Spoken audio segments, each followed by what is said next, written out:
Welcome to another live edition of Stuck in My Mind podcast. I am your host, W-I-Z-E.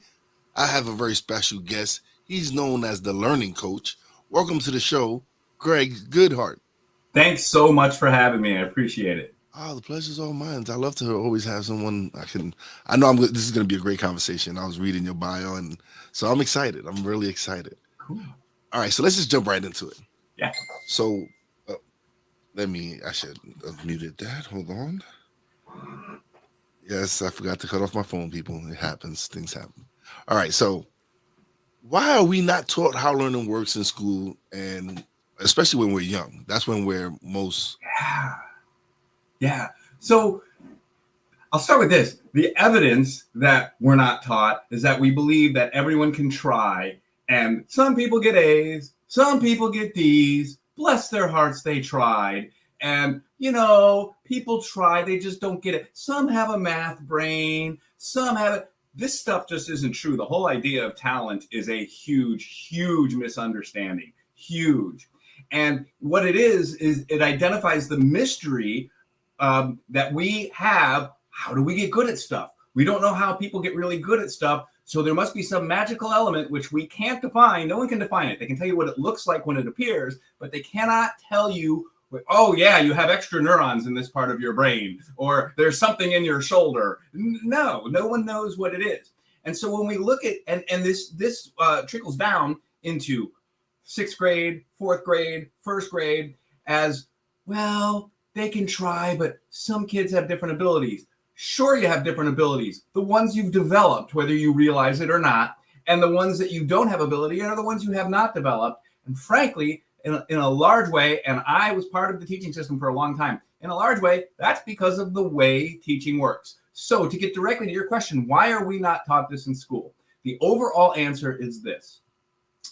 The answers to all this stuff are in cognitive and behavioral neuroscience and psychology. I have degrees in music. I do not have degrees in science. So if everyone says, oh my gosh, that sounds complicated, I'm with you. I know it sounds complicated. It took me forever just to learn how to read the most basic studies. And maybe we'll get there later how I eventually got to that and just had to persevere and figure this stuff out. And I was lucky enough to have classrooms in which I could try this stuff to see what worked. And that became my lab. So the answers are in cognitive science. And the truth is that our schools of education, where our teachers are taught, right? So you have the university and you have your school of education over here, are siloed, cut off, walled from our schools of cognitive science. We do not teach it. We'll teach a little piece of it here, a little piece of it there. If you go into music or history or math education, you'll find studies related to math or something like that. That's not what we want to be studying. We want to be studying how people learn, period, and then take that template to math or science or music or wherever.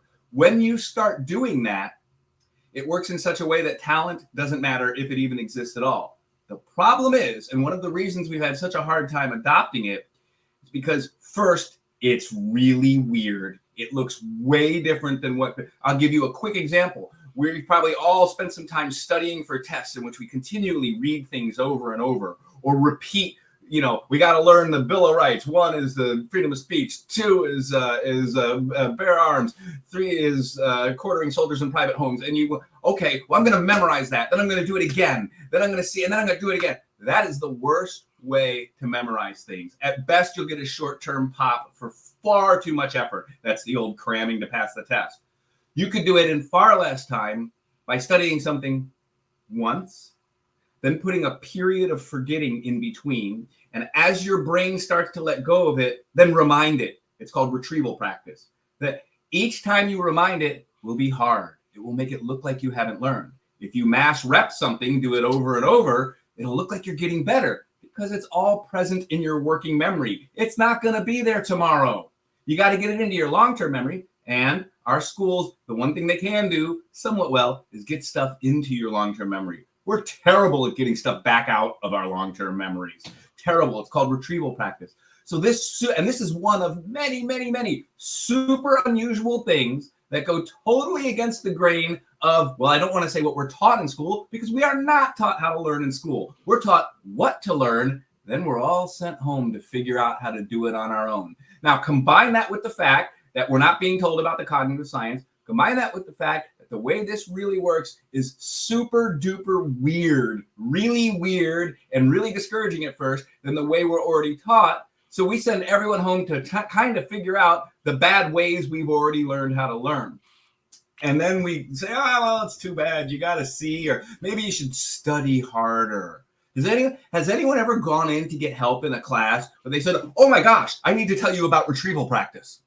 Oh my gosh, you can memorize as much of anything, if you want to talk about this, we can, as much of anything that you want. Easy to do. We'll just use the Palace technique, then we'll do some retrievals, and you'll have the information permanently. And here's part of the big deal.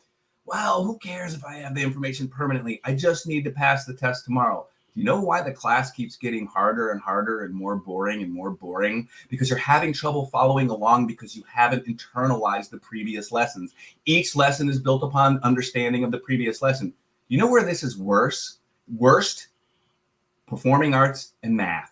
The two places we think we need talent to do well, because the next step becomes exceedingly more difficult if you have not mastered the previous step. And guess what? 90% on a test is not mastery, not even close. So we call it a good grade. We wonder why we struggle. So you do want to retain this stuff, and it can be done in less time. It'll take longer in terms of days, but far less in terms of how much effort you put into it each day. Far less, like 90% less, and you'll be better off in the long run. And there's easy ways to teach it from the very beginning, and we should be doing this starting in probably first grade, maybe earlier. So what's one of the first steps to teaching someone how to start doing it? Okay, so the big thing, so learning is basically an ecosystem. That's what I've come to discover. And it's all these things, I kind of picture them as a circle, learning's in the middle, and they're all kind of around it. And there are, things like mindset. Maybe we've heard of flow. Maybe we've heard of growth mindset and fixed mindset, which is, by the way, watered down and grossly misinterpreted in our school system. Mindset isn't a feel-good pat on the back. It's a real thing that has evidence behind it that you can give the students the evidence so they really, anyway, I digress. It's retrieval practice. It's contextual interference. And each of these are huge and have a bunch of things underneath it. The big overarching thing, the first thing we need to understand, perhaps you may have heard of the 10,000 hour rule, right? 10,000 hours to master something, yeah. Right, to create. Well, first, this came from the first time we heard of the principle of deliberate practice.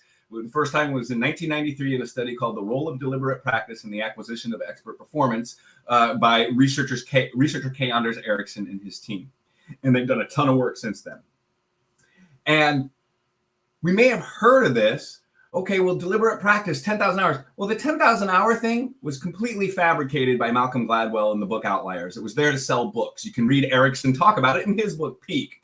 Okay, the 10,000 hour was a point along the way. It was not mastery, but nice round numbers, sell books. And that's what that was. Now, Ericsson did say something about that in his book. He said, I'm fine with it, even though it's inaccurate, because it gives the right message. It's not going to happen in a month or a week or 3 weeks or a year or 5 years or 1,000 or 5,000 hours. If you know the number 10,000, that's good enough. I should add, we're talking about mastery here. Passing your next math test isn't mastering math. You don't have to worry about it. The point is if this is the work you do to get to mastery, then far less of it, but the same type, will work to get an A on your math test, or will work so that you work well enough so that you're first in line for the promotion at work, or whatever it is you want to do, because this is a true statement. How successful we are at anything we wish to do in life will be determined for the vast most part by how well we learn to do that thing. That is how powerful learning really is.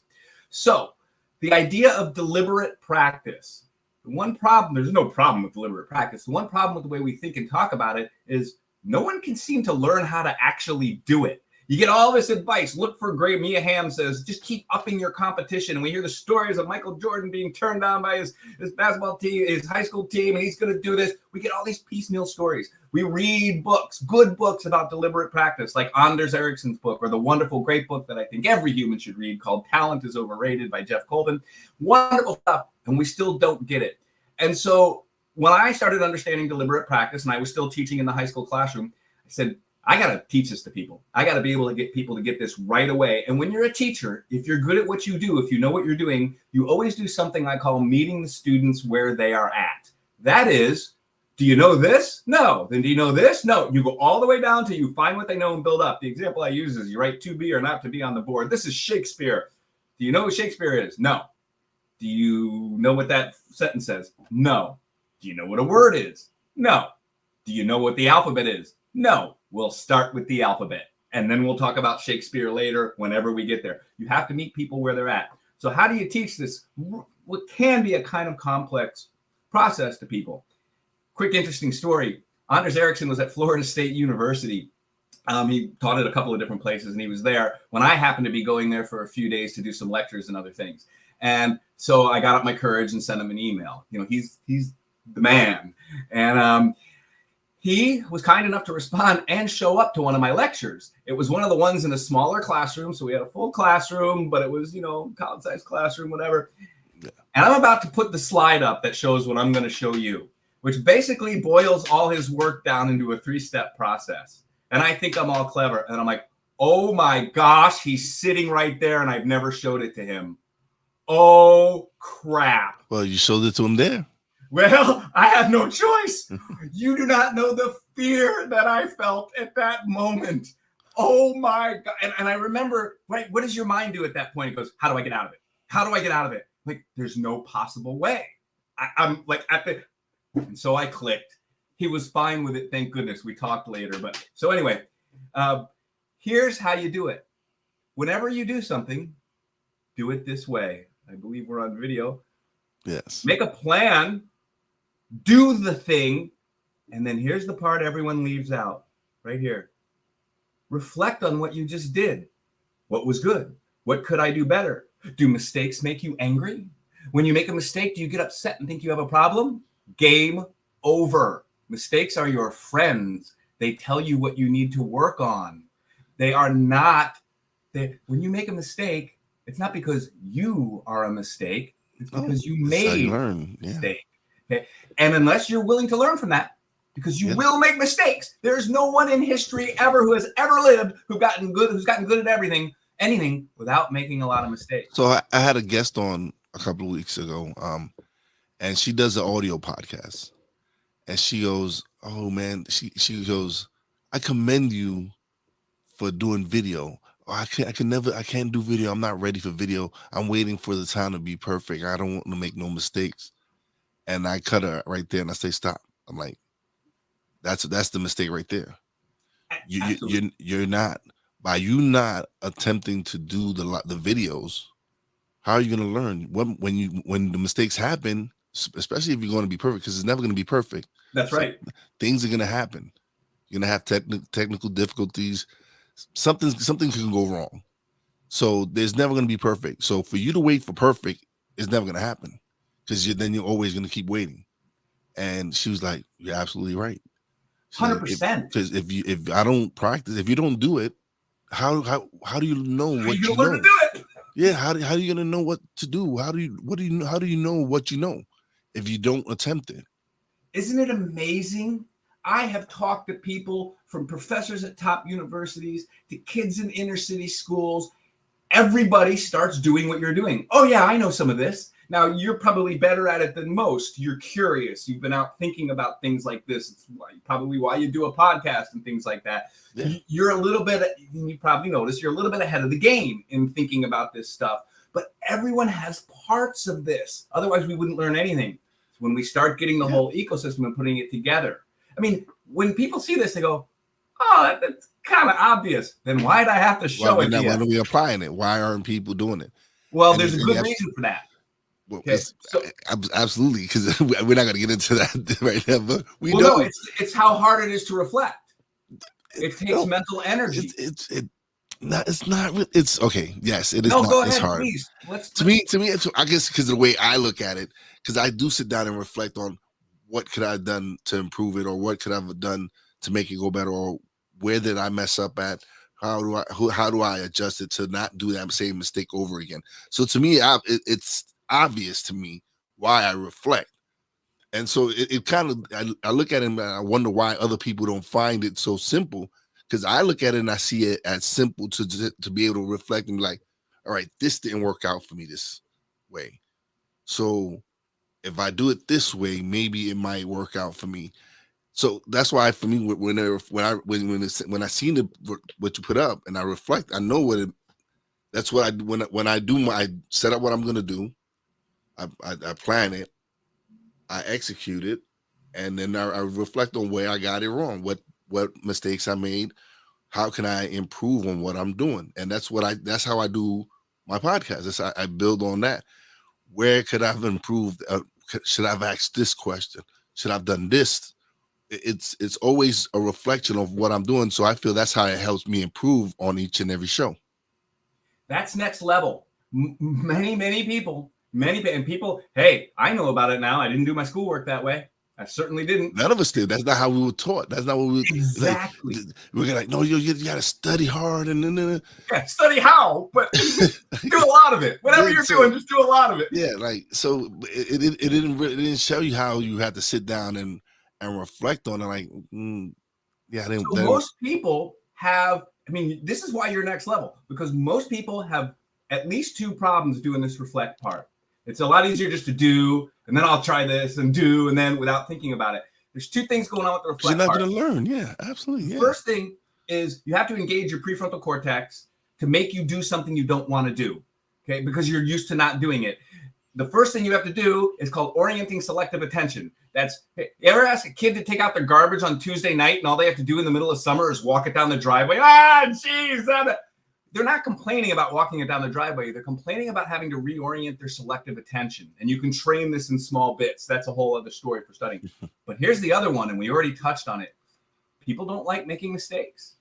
People can, especially taking responsibility for one's own mistake. First, yeah, we're all too full of pride and all that stuff. But the second thing is we think it makes us look stupid to ourselves, even if no one else is there. Yeah. Who wants to feel stupid? Hey, folks, feel smart when you're smart. Feel stupid when you're stupid. Learn where you got to learn. Teach where you know stuff. And this isn't that hard. So this whole idea of mistakes, there's a researcher at Stanford named Carol Dweck. The whole concept of mindset, growth mindset and fixed mindset, which if you run into it in school, it's totally watered down. It's not some phony pat on the back encouragement that, yay, we can all do everything we can do. Be confident on your test. No, it's showing the proper learning techniques, getting people to learn and perform so that they know from evidence within themselves that the growth mindset is real. That if you believe you can get through something, that you'll find a solution by continually doing this. Fortunately, most people get really bent out of shape finding mistakes. Game over. If you can't handle I make mistakes all the time.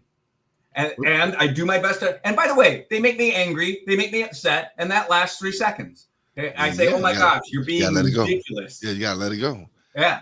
It's funny because it's just like I said, it's just you make those mistakes, and when she told me it has to be perfect, and I'm thinking, no, it's never gonna be perfect. That doesn't work. It's like, how are you gonna know if you really truly are meant to do video? How do you truly know if you're capable of doing it? Well, go out and do it. It's great advice. You can't just wait. You just can't wait. You're gonna wait for the right when is the right moment? You know what is the right moment? Right now is the right moment. And there's a safe way to do it. There's a safe way to do it. Sit with the video on without, and get a friend. Hey, I'm going to interview you. And we're going to have 10 minutes. And then go back and take a bunch of notes. And don't expect to get it right the first time. You'll make more mistakes. I proved my point. I was like, you can do video. I said, you're doing video right now. You're on a live show. You're doing a live show right now. And you're doing well. Right. I didn't even think about that. it was like, she's like, you're right. So to me, it's that plan. It's just, plan, do, reflect. To me, that's how you have to do it. Because if you don't yes, you have to plan it. And if you don't implement that plan, like people, yeah, they're planning and they plan and they plan it, and then they don't implement it. You have a lot of teacher in you. And then if you have that planning and then you don't do a reflection. So sometimes they're stuck on one. And Yeah, sometimes some people are stuck on one. Sometimes they don't even do the implementing part because that's extra work as well. So they don't. totally And true. so when it comes down to reflect, they don't. Sometimes they don't even get there. But people, to me, like I love talking to people and asking questions because I want to know where you're stuck at. Like I know where I was stuck at. With me, it was my fear of failing. But to me, but I was already failing because I wasn't doing it. That's So a, when I finally decided to I'm gonna press write that record, down. when I finally pressed record and released my podcast, it was like this big rock was lifted off of me, and it showed me that I'm capable of doing it. Like I was just like, oh, I sound horrible. Who's gonna want to listen to me? Who's gonna want to watch my show? Whatever. And I'm like, man, dude, you're failing already. Because you're not doing it. You're not releasing it. How are you gonna know if anybody? You're the only one judging it right now. Release it to everybody else and let them judge it. Let them see if they want to listen to you or not. Luckily, people have been enjoying the show, and I love doing it. To me, being able to share these messages and share these stories with people is what I'm meant to do. See, you get Like, past the fear and you get to the love yeah, because it is really enjoyable once you start getting decent at it. it's And you don't have to be an expert yet. Once you start getting decent, it's really enjoyable. yeah. I love doing this. This is to me. I found what I'm meant. I found my passion. Like Cool. I record 3 live shows Monday, Tuesday, Wednesday. So I have 3 great conversations. Then Thursdays and Fridays I save it to go maybe be a guest on someone else's show, or if I want to do a special panel or whatever. Either way, it's but I still work my 9 to 5, and I do this after. And it's to me it's not work because I love doing it. That's awesome. Speaking, one of the reasons you found this as your passion is, believe it or not, well, I personally believe we're not born with any passion that we find it, but let's leave that. That's a personal belief. Yeah. I can't prove that. What I can prove in the science is that if you get good at something, it will develop a passion for that. So I've trained tons of people to do stuff that they really didn't want to do in the beginning. I got stories if you want them, but that they really didn't want to do. And then when they were forced to start learning and getting good at it, all of a sudden they wanted to do it all the time. So passion I suspect there's none inborn. That's my suspicion. I know from the science that passion can be created. So maybe you were always meant to be a podcaster, or maybe you started getting good at it and it started to be a lot more fun because you're good at it. It's no fun to do something if you suck. No. During the learning process, that's okay. Oh no, it's for me. People like you always hear people start a podcast and they're done by 7 episodes because they find out it's a lot of work. They realize you're doing a lot of work. You're at the beginning, you're editing, you're putting up the titles, trying to find out what's your platform you're gonna release it on. It's a lot of work.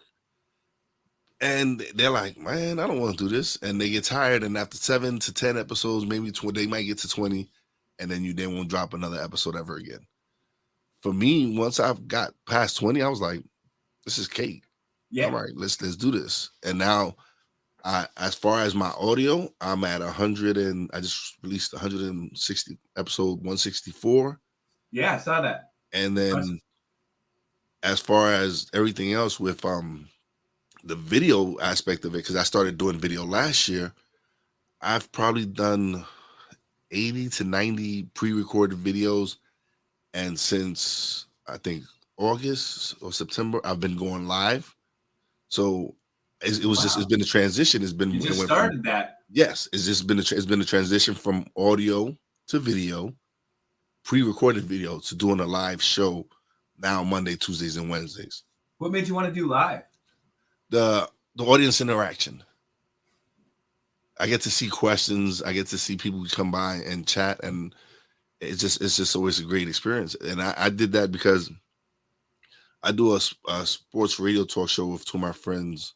I'm a co-host Thursdays and Fridays, and so they have a live show and they have the interaction and the chat going on, and the chat is great. And I'm like, man, that's fun. I That is enjoyed that aspect of the show.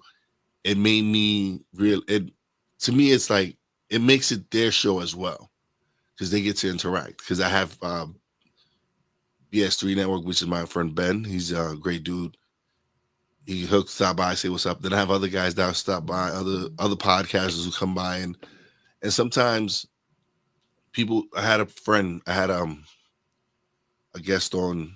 She's a interior designer, and we had a great started having a great conversation. And a friend of mine who's also a podcaster, who everyone in her household, in her house, her kids, her husband, are on the spectrum. Mm. And Mm. my guest was also on the spectrum, and Sarah, who's my friend, went, do you do interior designs for autistic kids and stuff like that? And my guest was like, not necessarily, but she says, I am autistic, so maybe I do, maybe the designs that I do design. And they just connected, and after that they exchanged information. She's going to be a guest on Sarah, so I don't know if it happened yet, but later on that day Sarah sent me a message and she was like, thank you so much, I needed that episode. I had a rough day and I needed that episode. I needed to hear that show, and it was great, and it was great interaction. And that's why I kind of do my show, is for if I can help one person, Yeah, I'm good. I feel so good when I get those messages. It feels so empowering because you're like, wow, I'm doing something great and I'm helping somebody. Somebody needed that message today. that is the joy of teaching, giving people something they didn't have before. Yeah. Definitely. You mentioned sports. This also works for sports too. It's the difference between, I mean, look at the NFL nowadays. Everyone's freaking equal physically. All teams basically are equal. It's who practices better and who comes up with a better plan. It's who does this stuff. In fact, I got an alert set on my Google thing whenever deliberate practice comes up. And Mike McDaniel of the Dolphins was talking about the deliberate practice that got their offense so good. Now, the people who know, believe me, that's what the Patriots been doing for the last 20 years. Is taking people who maybe didn't do so well somewhere else and then showing them how to learn and refining their game. You would see them pick up players that were failing it somewhere else. Oh, and yeah. they come to the Patriots, and it's like somebody would get hurt and they'll put somebody in, someone who's not highly regarded or whatever, and he becomes a Pro Bowler. That's how much the brain is. The physical part is not as much as you think. And then once they leave that system, and if that system isn't implemented where they go to, then they kind of regress to back to form. That's why it's a little harder to teach these principles through athletic coaching than it is through the performing arts. In the performing arts, we don't have that kind of budget. We can't go home and watch them practice. So in the performing arts, we have to teach these things, send them home to do their work, and then get them back and then evaluate. So eventually the student learns to do it on its own. There is no room for that kind of failure in sports. So instead of sending people home to work, we just take you for 3 hours after school and have coaches standing over you the whole time. But that doesn't internalize the process. So you don't know exactly what it is you did. They did your deliberate practice for you, which is fine. That's great. It'll still make you good. It's a good thing to take part in it. But getting it going, that's why performing arts are pretty good at doing this. And academics are the worst for learning to do this, oddly enough. Well, because all you got to do is pass the test. It's more the top. To me, it's more the topics. It's not what you're not teaching. You're not teaching. The goal of all learning is performance. Yeah. The goal of going to basketball practice is to perform basketball on the court. The goal of learning to play the trumpet is to get out and give a trumpet recital and play. The goal of learning math in a math class is to pass a math test that tests how much basic memory you have, which you have to have. It's like saying, well, I want to drive a car. Well, let me give you a test. Do you know what a steering wheel is? No, you shouldn't get in a car yet. But that's not actually driving a car. Well, you don't have the base knowledge that you need. So the tests do serve that purpose. but it's not performance. And the goal of learning math is not really to pass a test. It's to be able to perform math when you need that type of math, whatever that situation would be. Yeah. No, it is. And that's to me, it's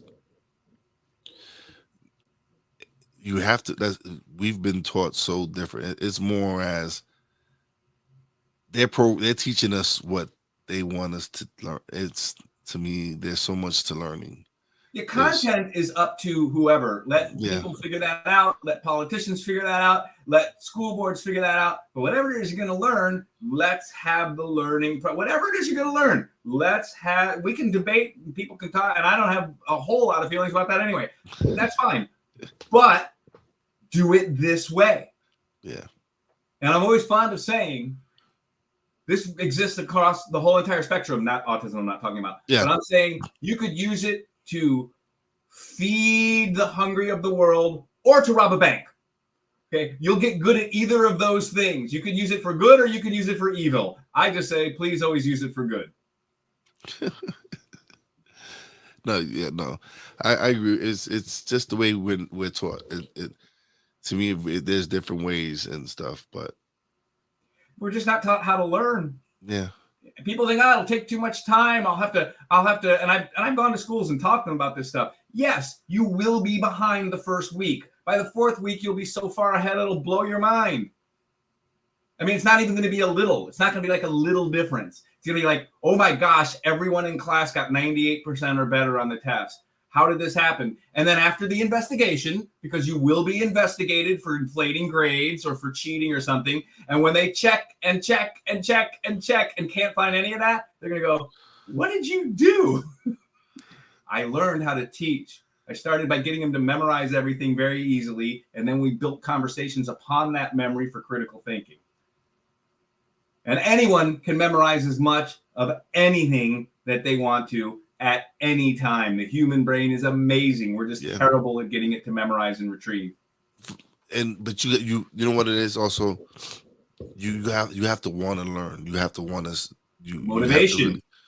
So for me, I wasn't in media. I'm a table games dealer at a casino, and but I've learned so much podcasting.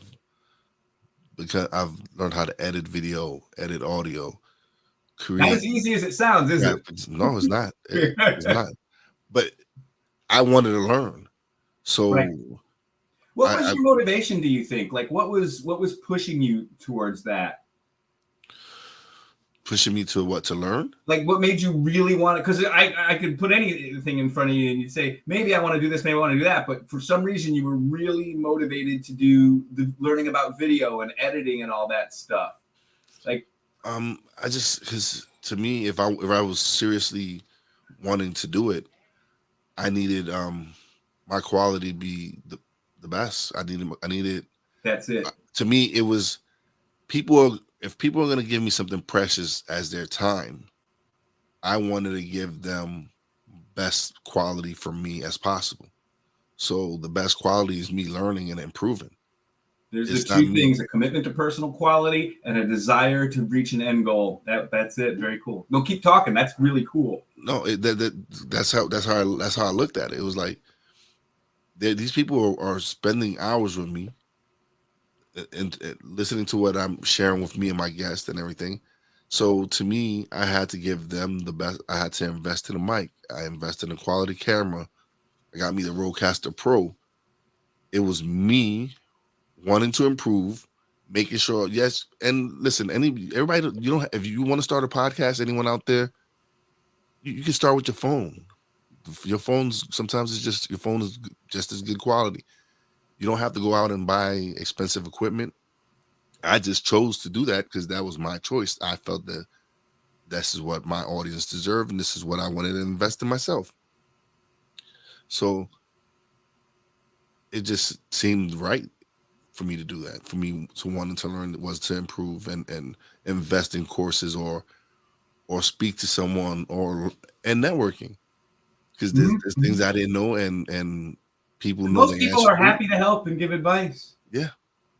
You'd be surprised if you're not in the same space as either of us, the same headspace, you'd be surprised how much most people with knowledge would be pleased to give you a little bit of help. And I'm the same way. If someone Yeah. I know has a question and they need help with, and I know the answer to it, I'm more than free to, hey, you got time to chat? Yeah, this is what I do. This is how it works for me. If it works, I'm showing you the way. If it works for you, if you could look at it and see, hey, if I do it this way, it might work for me. Whatever it is, but I'll pass on whatever I know. Yeah, I feel the same way. It's interesting talking about the motivation, and for anyone out there listening, you say, I'm not really, boy, I want to try podcasting, but it was really hard, so I didn't like it. Whoa. What do you mean you didn't like it? You didn't learn how to do it. How do you know if you like it or not? You didn't do it. What you did is you quit before you could do it. There was a study, a guy named Barry Zimmerman got a bunch of, apparently in England, women don't really love to play darts. Apparently that's a man's thing in pubs, I guess. And so he went in and he took a large group of women and split them into two groups and said, we're going to play darts in the club. And one group got specific instructions to play how to do it and how to get better. They were reflecting. They were becoming better. The other group was just left to have a good time and play darts. After a while, the people who were getting instructed got better, of course, more than a little better. They kept getting better and better. And then when it was all over, they were asked, who would like to continue playing darts? Most of the people from the group that just randomly went in and threw darts had no interest whatsoever. Yet their counterparts, okay, same interest, same sex, right? So they're supposed to be generally, they do the best in the experiment to make sure everyone is as similar as possible. In the other group, they really wanted to play more darts. It wasn't that they were meant to play darts or that they had a passion when they walked into the pub to play darts. It was when they got good at something, they got better. Now, imagine if we knew how to get good. And so if you're out there thinking about you want to start a podcast, first thing you do is talk to him because he's going to give you some good advice. I'm quite serious about that. If you're hearing an opportunity like that, you take it. But the second thing is as we spoke about earlier, you're going to suck for a while. That's the way it goes. You're going to make mistakes. Wait till you start. You will, if you reflect and you do stuff like that, you will, not maybe, you will get better. It just probably won't happen on your timeline. I've been doing this for a week and I haven't gotten any better. No, who said it was going to be a week? Maybe it's two. It's not going to take a year, that's for sure, just to get good enough to be able to do some stuff. Yeah. And then the passion, just like the people playing darts, then once you start to have some facility, you can enjoy it and you'll continue wanting to learn more as you move forward. So that's the thing. You can actually create passion. And this is the reason I do the live. You asked why I went live. It's for a reason like this, because two people like Tony who tune in and they go self-awareness and self-love. And Tony's a great gentleman. I met him through the show and through a friend of mine, Brandy, and he does a podcast and he was having difficulties with his cameras and all that. And he sent me a message and I was me and him spoke. We spoke in two ways through video and we sat down and spoke for hours. And it was a great conversation.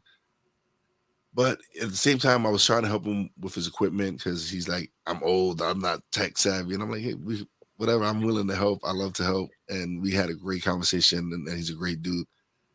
But it's those moments where if I'm able to share my knowledge with someone and help them, it's feels great. I love it. It's a great feeling. That's the human experience, man. That's the way it should be. If we only everyone could be like that.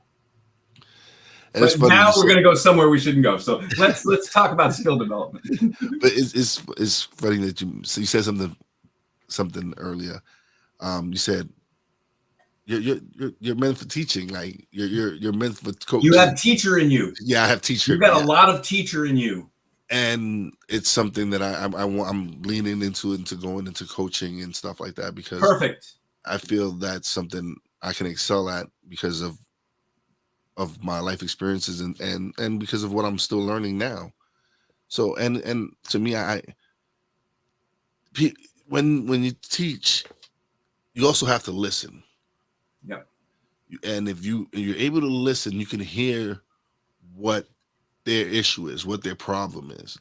And that's what a lot of people fail at, is that they don't really listen to what the person is trying to say. So if you're capable of listening to, like, hey, this is my issue, this is what you can help, you can teach. And I feel like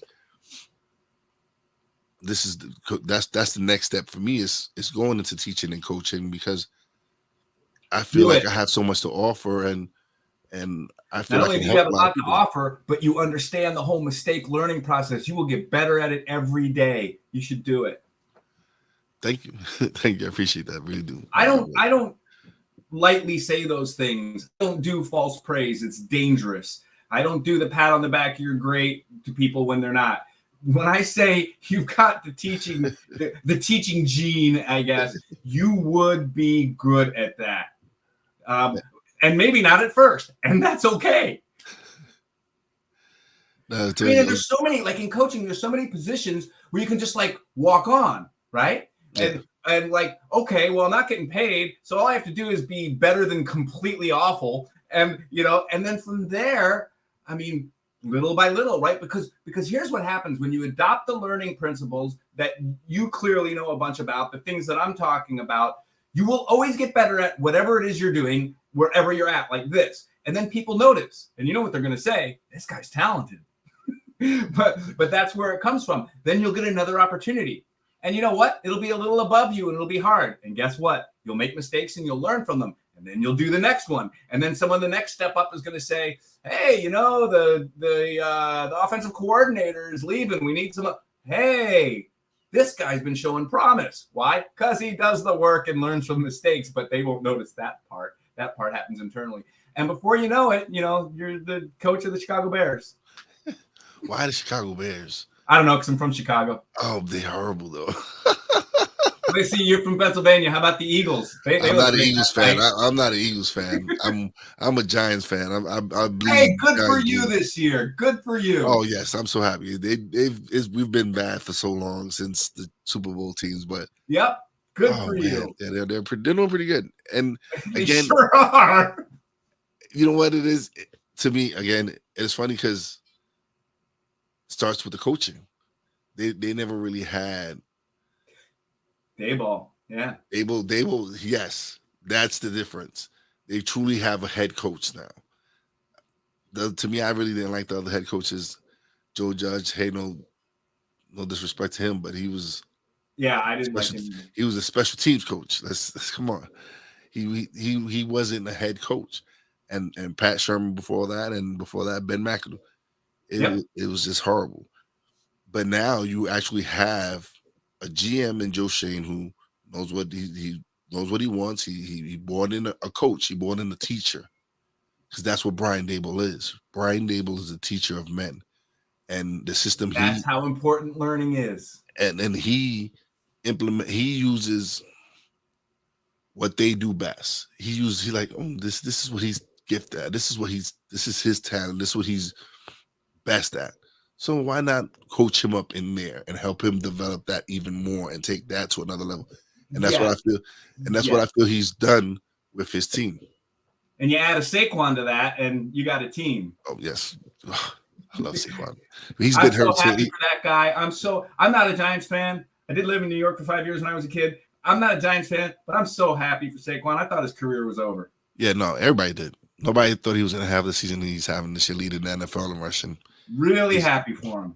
No, he's been injured the last 3 years. So yeah, I know, and he's just never been able to get it going. It looked like I've seen this before with running backs. I've seen this. Poor guy. Your heart just goes out to him, But you see, everything's connected with, as far as the teaching aspect of how you learn things. Well, yeah, all you got to do is pick up that one block you would have missed by 3 inches.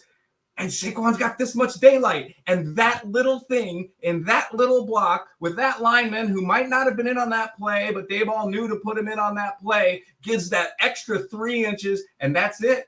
That's what learning does. Yeah.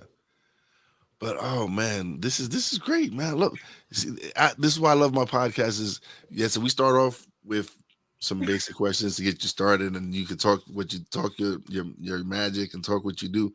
But then we also talk about other things, other interests, so that people can see that we're regular folks here. We're here. We enjoy life.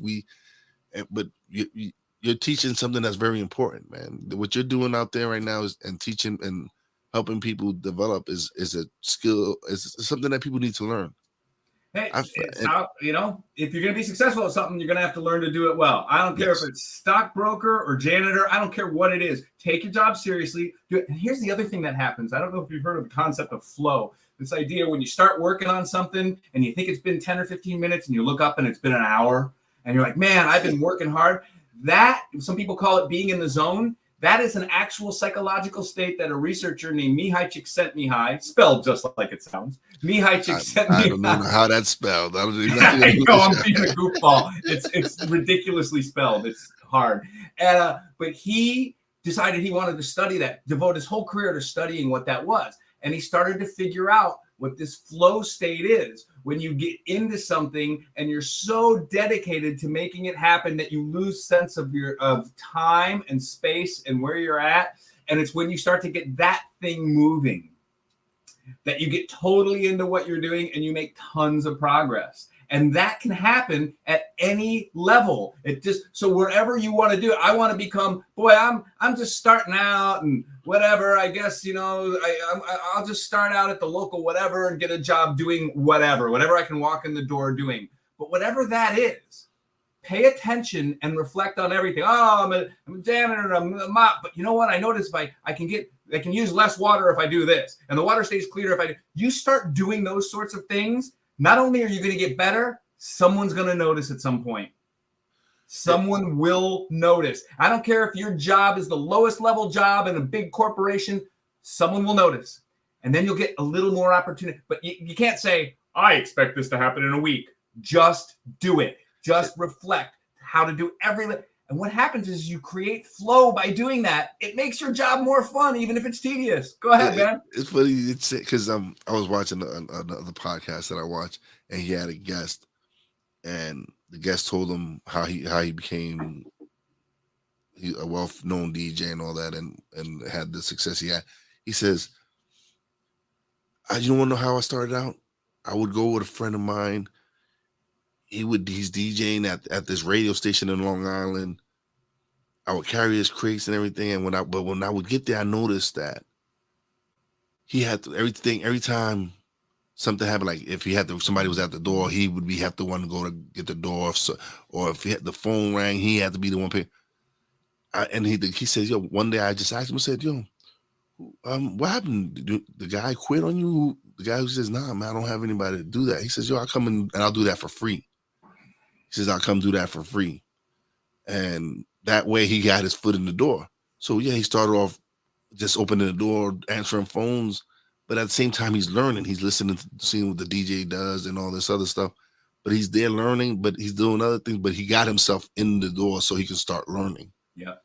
And I found that amazing. I was like, wow, that's like he knew what he had to do to get to where he wanted. And he like, I have to get in that building so I can start learning the process and start doing so. There's a great story about Emmitt Smith.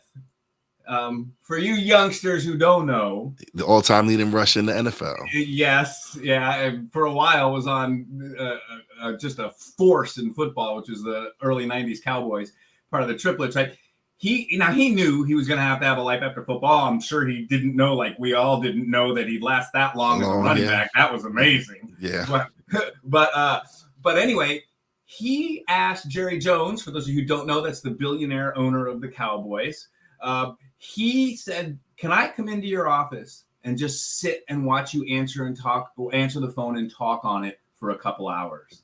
And he said, Emmitt came in, sat down, and just watched me for a couple of hours because he knew he would want to get into some area of business. You know, he's a trained athlete. He wasn't trained in business, and he wanted to see how someone who was very successful did it. And I thought that was awfully interesting for someone who's got enough money to go take a vacation anywhere he wants any given moment, and who can walk out and be admired by everyone and have everyone buy him dinner. And yet he chose to go spend a couple of hours silent watching a billionaire answer the phone and talk on it. You sometimes people just know that I know I don't know everything. So anytime I get the opportunity, that's why you're smart.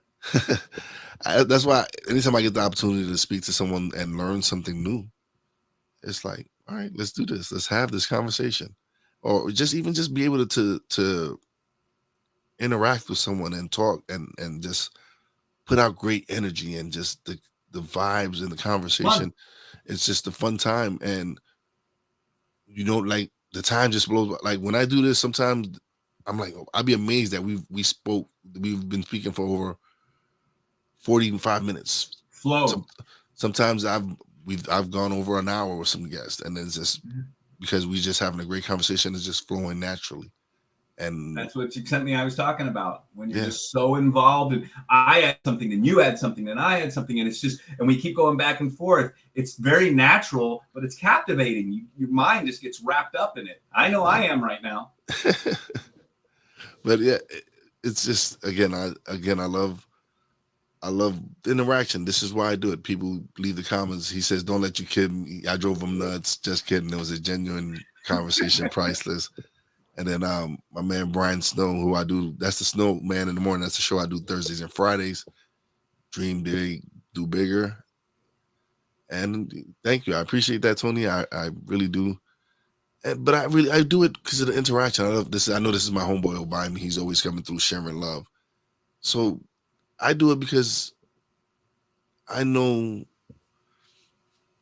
I just love doing it, and to be able to just speak to Obviously. people, and I just feel like I got so much to offer. I can help people with, and I'm gonna do it. I'm I'm gonna sure you've been go. told this already, but it is fun to talk to you. That's why it's going by so quick. Yeah, It's a great skill to have. Whether it's just whether you've just always been that way or you've tried to develop it, whatever it is, that's a great skill to have. it's learned. I think I've learned it throughout the years, just being in. But I think since I've been a kid, I've always been curious and wanting to grow and learn and stuff like that. So yeah, it's me wanting to develop. I think I would say more into the early 2000s. My first wife, she introduced me into self development Mm. and reading Mm. more books and wanting to learn and grow and applying things. Like not everything in the book is meant for you. That's how I feel. Sure. There's certain things that I might resonate with me, and I'm like, okay, and then I'll apply that, and I'll start doing that and using that because it just felt right to me, and so that's helped me learn and develop and grow. And if when it's time for me to learn a certain lesson, I feel then when I'm prepared to receive that lesson, then it'll, I'll learn it. That's just That's me. awesome. That's awesome, man. But coach, man, it's been great talking to you. Now is that time where you get to plug away, man. You get the solo screen, and you get to just promote and let people know where they can find you and check you out. Do deliberate practice. That's what you should do. My website is gregggoodhart.com, GREGGGOODHART.com. That's 4 G's and 2 names. I'm pretty convinced some poor sap somewhere doesn't have a G in his name because I took it. Like people call him Rant, but his name should be Grant because I took all the G's. On that, there's tons of free stuff there. As he said in the beginning, I'm a recovering high school music teacher. So, and I teach all instruments, even though I can't play them because it's the learning principles. So there's a lot of stuff there for that. But there's also a section for athletics, and there's a section for academics and how that stuff works there. And I finally have been convinced to write a whole book. I've written a book about music and how to use this for music for general instruction. So that will be, the waiting list for that will be up on my website in the next day or two. But you can learn a lot there if you want to learn about this stuff. And hey, if you've ever tried to play music, go get the free thing I've got there for learning music. Anything you're having trouble with, it'll blow your mind. And the same principles that are there, if you're having trouble, you want your routes to be crisper as a wide receiver, try it. You want to pass your math test a little bit better and get better grades, try it because it works for everything. And there's a lot of general stuff. There's a learn more section on my website, which just goes into all the stuff generally, not any domain or task specific. I think that's all I want to say about myself. Thank you, man. This has been great. I had a great time. Don't leave just yet. We're gonna chat a little bit off the air, but it Sure. was great talking to you, man. It was great having you on the show. Thank you. It was really great to be here. This was fun. Thank you. All right, so now it is time for shout outs. Big shout out to everybody in the chat, man. Ben, Tony, Brian Snow, Obimi, everybody who's gonna catch the recording later on today. This is great. I love it. Big shout out to my Real Wise fam, Brandy J, Poppy J. Love you guys. Big shout out to the boss lady, Fina. Appreciate you, baby, and I love you. Big shout out to our guest, man, Gregg Goodhart, for coming through and just having a great conversation, man. I loved it. And as always, a big shout out to all the essential workers out there. God bless y'all. Be safe. You know how your boy Wise does it. Peace out.